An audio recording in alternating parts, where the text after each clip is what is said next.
Raise your hand if you'd like to win the lottery. Keep your hand raised if in the past month you actually bought a lottery ticket. You don't need a psychologist to tell you why you didn't buy those tickets. You didn't expect to win. Given the odds of winning the lottery, that might seem like a reasonable conclusion. But what's important to learn here is that you act based on what you expect, not what you want. What you want and what you expect are completely different. An expectation is a belief about whether or not you're going to get what you want. As a psychologist that studies how people create their futures, one of the things I've learned is that having an expectation that differs from what you want isn't just the reason you don't buy lottery tickets. It's the reason why there are lots of things that you want, but you can't quite seem to attain them. Losing that last 5 to 10 pounds, going for that dream job or relationship. It's the reason why no matter how hard you try to create change, you often stay stuck. Because expectation plus action equals creation of your life experiences. Now, it might surprise you to know that most people go about day-to-day life thinking that they're acting on what they want, when in reality, they're acting on their expectations. I was working with a client of mine recently. I'm going to call her Amy. She was a gorgeous and successful woman, but she was also sort of shy, very self-deprecating, and she had a history of picking the wrong men. Amy had recently gotten out of a bad marriage, and she worked on herself, so she was ready to meet someone new. And she decided she was going to give online dating a try. But she was having one bad date after the next. The men didn't look like their pictures. They would forget their wallets. Some of them didn't show up at all. One day, Amy comes into my office, and she immediately burst into tears. I had the most awful date of my life. Well, how bad was he? He was amazing, she said. Absolutely everything I had been looking for. She said, I completely blew it. I was so certain this was going to be another bad date and a waste of my time that I told him to meet me for coffee after my yoga class. Didn't have time to shower, so I showed up in my gym clothes, hot and sweaty, no makeup, and there he was. Mr. Immaculately groomed, tall and handsome, the perfect smile. She said, I was so mortified and self-conscious, I couldn't even make eye contact. I just sat there, staring at the ground, laughing nervously, until finally I told him I had to put more money in my parking meter, and then I left. Without even saying goodbye. Amy acted on what she expected. Another bad date. Not what she wanted, which was to meet that great guy. I wish I could say this kind of behavior was uncommon. But having been in practice for more than 12 years, one of the things I hear most often is I want to change my life, but I don't really believe that I can. I've seen people give up on their marriages, their health, their careers, give up on their entire lives because they didn't think they could get what they wanted, and so they weren't willing to try. There's probably something that you want in your life right now, but you're not sure if you can attain it, and so you're holding back. When you don't act on what you want, you take yourself out of the game. Buying that lottery ticket doesn't guarantee winning, but not buying it guarantees losing.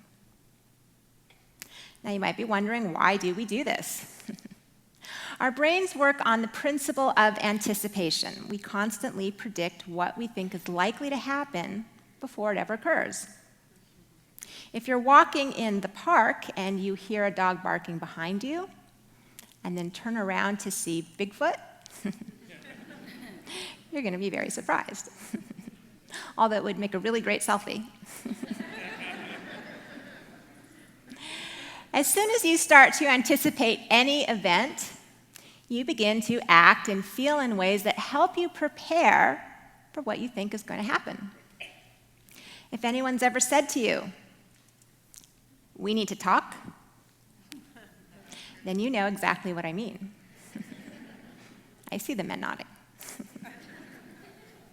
When you prepare for something that hasn't even happened yet, you participate in creating the outcome. In other words, you create the self-fulfilling prophecy.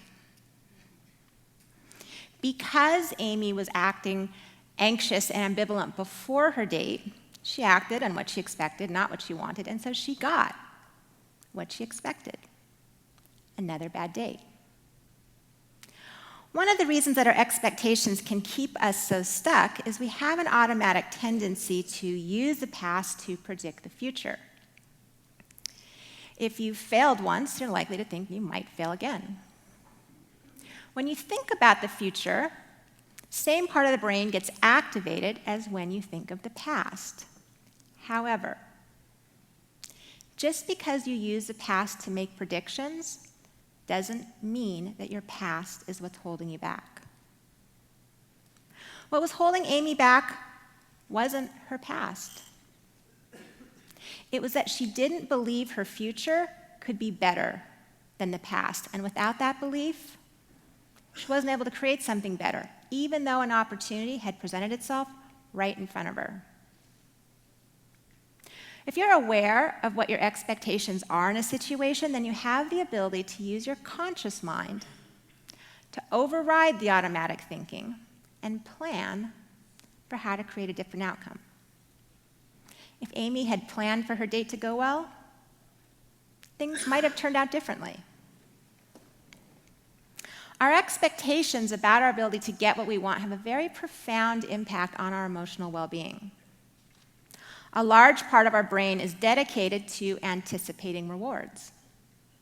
Rewards, to put it simply, are all the things you want that make life worth living. As J.R. Tolkien said, a single dream is more powerful than 1,000 realities. When you expect to get a reward, you feel positive emotions like happiness and joy. But when you don't think you're going to get what you want, you feel sadness, disappointment, maybe even depression.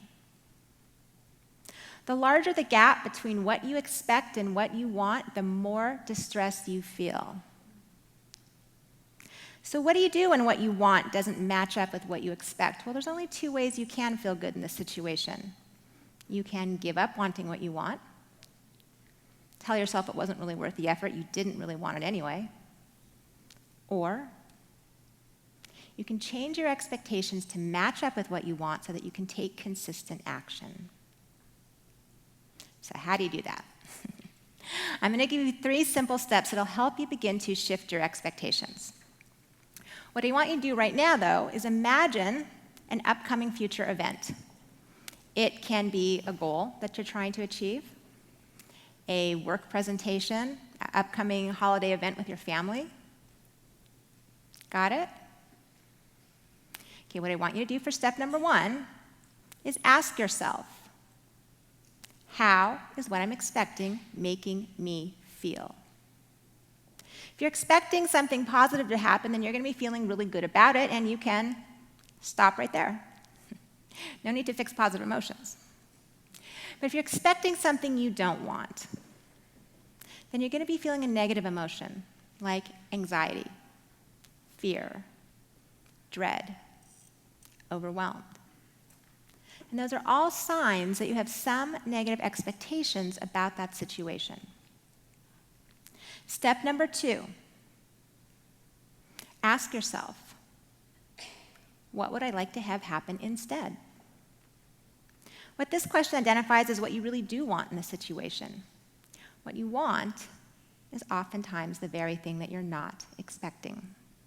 Remember, you want to win the lottery, but you don't expect to. Step number 3, Ask yourself, what do I need to do to make what I want happen?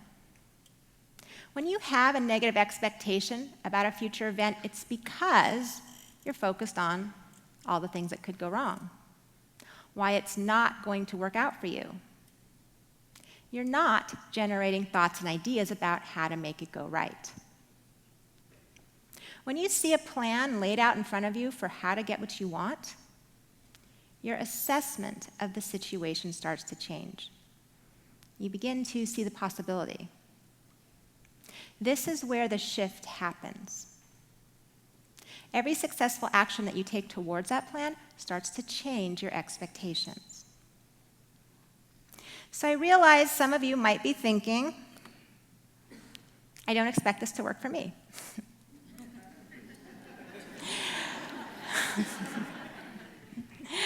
And to be perfectly honest, several years ago, I may not have expected a simple process like this to make a difference in people's lives either. But I was working with a very depressed patient. I had been treating him for about 6 months, and we had done so much work together, but nothing we did seemed to make any difference. One day I asked him, "Where is the light at the end of the tunnel?" He looked at me with one of the blankest stares I had ever seen.